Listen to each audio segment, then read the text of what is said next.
as you think about effective essays, that quote in the top right says, write it so that people can hear it and it slides through the brain and goes straight to the heart. Maya Angelou. Right? That's what you want in an essay. And I'm actually going to read out each of these slides for you. You'll look at the bottom and you see that I tell you to brainstorm for 1 week, structure and write it for 2 weeks, rewrite and revise it over 3 weeks, and then it takes an hour to submit. A lot of people like to go straight from that 1 week of brainstorming right to that 1 hour of submission. And the reason is that when you brainstorm and you write an essay, it takes so long. If you've taken a week to brainstorm, you're like, wow, this is longer than I've ever taken on an essay. The last thing you want to do is then restructure and rewrite it and revise it and add in things. Okay, but it's important because this isn't a typical school essay. This is an introspective essay, which talks about who you are. So you'll see my first part. The essay is a reflection of the candidate's soul. What makes her curious? What drives him? Students should explore several ideas before writing. When you sit down and you reflect on your own soul, are you thinking of just superficial moments, or are you trying to unlock who you are? And that's what you should be doing. And you should be brainstorming who you are.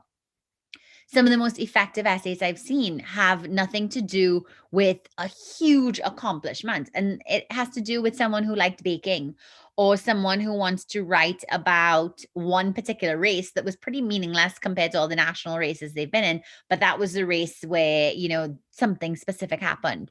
It could be, I've read effective essays about the fact that your parents would never let you win at Monopoly, right? Or that other people took things for granted that you never did. So when you got a driver's license, it was a huge moment because you saw that you actually never thought you'd ever drive a car.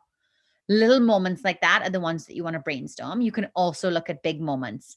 But for all the brainstorming, think of how it reflects what we talked about with the character and potential, curiosity and insight, leadership and service, and motivation and values.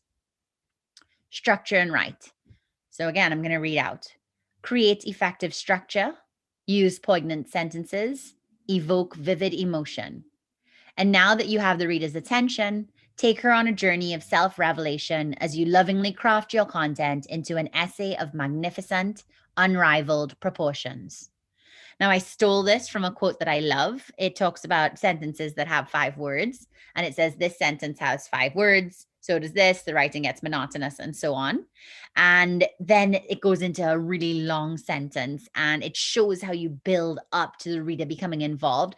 I tried to do the same thing with this, right? Those little short 3-sentence words. Create effective structure. Use poignant sentences. Evoke vivid emotion. And then I went into that longer way. I'm kind of drawing you in. That's what structuring and writing your essay is about. It's not just about writing the topic that you brainstormed, which is why it takes 2 weeks. It's about thinking, what is the best structure to do so? Would it be a case where I flash back to a specific experience? Would it be where I'm interspersing it with my own thoughts? Would an effective structure be one where I am jumping back and forth between 2 points of view? Now, with respect to 2 points of view, you always want to stay as personal as possible. So if there were 2 points of view, I would still have them be your 2 points of view.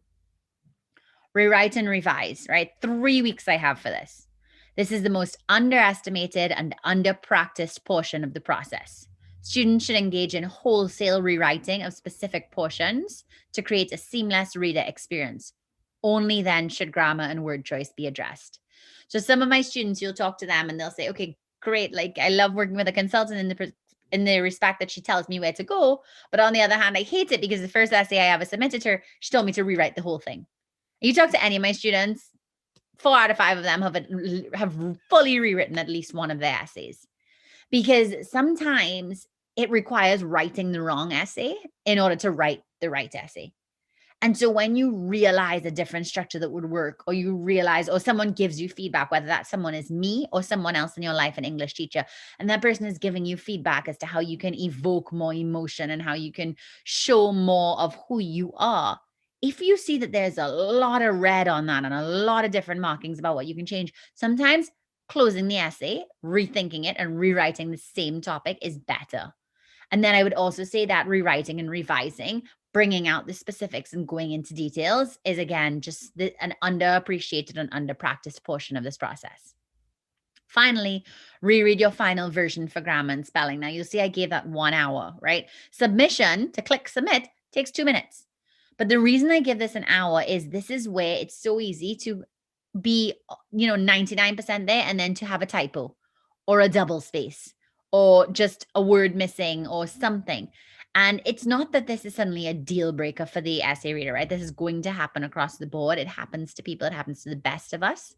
But you don't want to have that small thing for them to say, wow, really? Like you just didn't reread this one more time and you didn't care enough. And it's not that you didn't care enough, right? It could have been that you were exhausted or whatever it might be. You just don't want them to think that. So just make sure that you're checking every single, I usually like to read out loud. I find that reading out loud highlights where there are errors for me, because otherwise spelling errors, your brain skips over them the same way. Double spaces, your brain skips over them the same way.